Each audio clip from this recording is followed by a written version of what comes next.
it Well, becoming we see this part all of the your time. life. People want to lose weight, but you still got to do something, haven't you? People want to become more confident. Well, you're not going to get confident by thinking or talking about something. It's going to come from Until you do doing it. something, And then you you'll get more confident. talking about weight loss, it's kind of along the lines of how you talk to yourself. And for me recently, that's been a major pivot point, that instead of saying to yourself, I need to lose it, your subconscious thinks that you then need to find it. Rather, it's like, I just mentioned it to somebody else earlier, that I took part in a pilot hypnotherapy program as well. Yeah.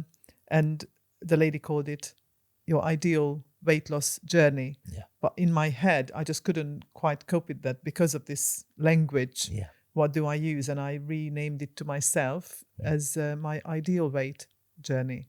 Yeah. And the magic actually happened. I made a teeny weeny little change Yeah.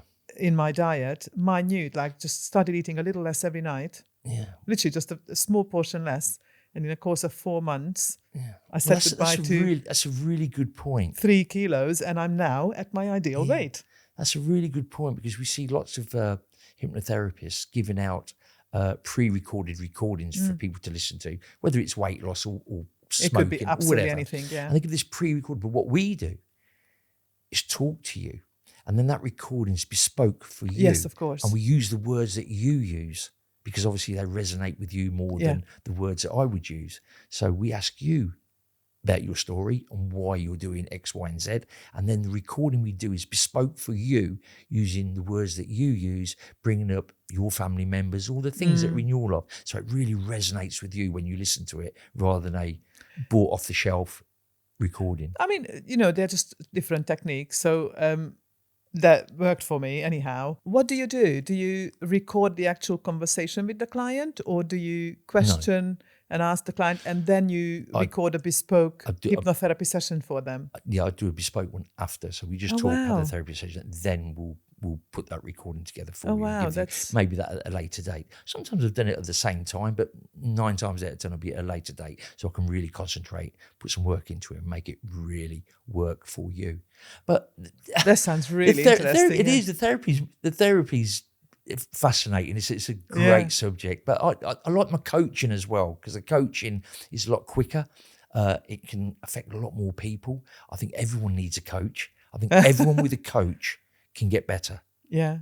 I don't know anyone who's very successful, whether in that sports business, that hasn't got a coach. They've all either got a coach or had a coach at some point to accelerate their learning and their journey forward. You can learn yourself, but it's a long, slow process. But if you have someone who's an expert or been there and can coach you and help you, you'll get there quicker, without doubt. Absolutely. And time is money at the end of the day. Yeah. So. I seem to, again, it came up in a previous episode that, is it like a trend that we get to this later stage in our lives and we start teaching what we know? Because it is quite notable, although I'm not making a thing out of it, but it's notable that quite a number of my guests' newest business is coaching of some kind, including myself. Yeah. But I did interview a gentleman down in Cornwall a couple of months back, Clive, and he's a business coach as well. And he wrote an article in a local networking magazine about how many different coaches we have in our lives. Yeah.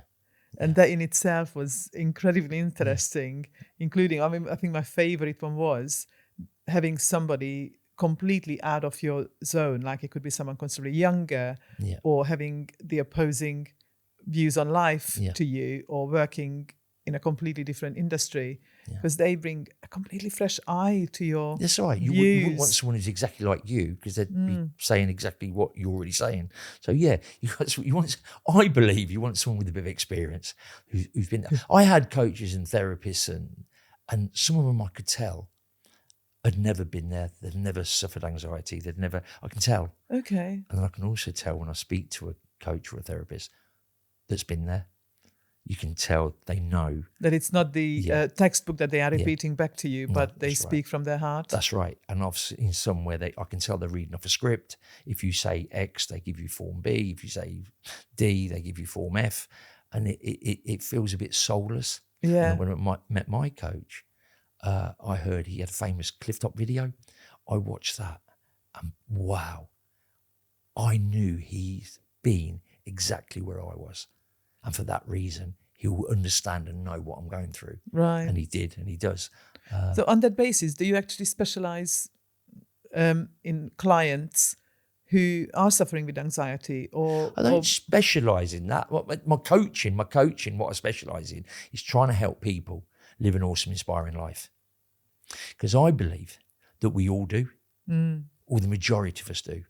But what happens with life, trying to find the mortgage money, the rent money, getting the kids to school, getting to work, life takes over, doing the shopping, take the dog to the vet, and you start to forget what an awesome, inspiring life you're living.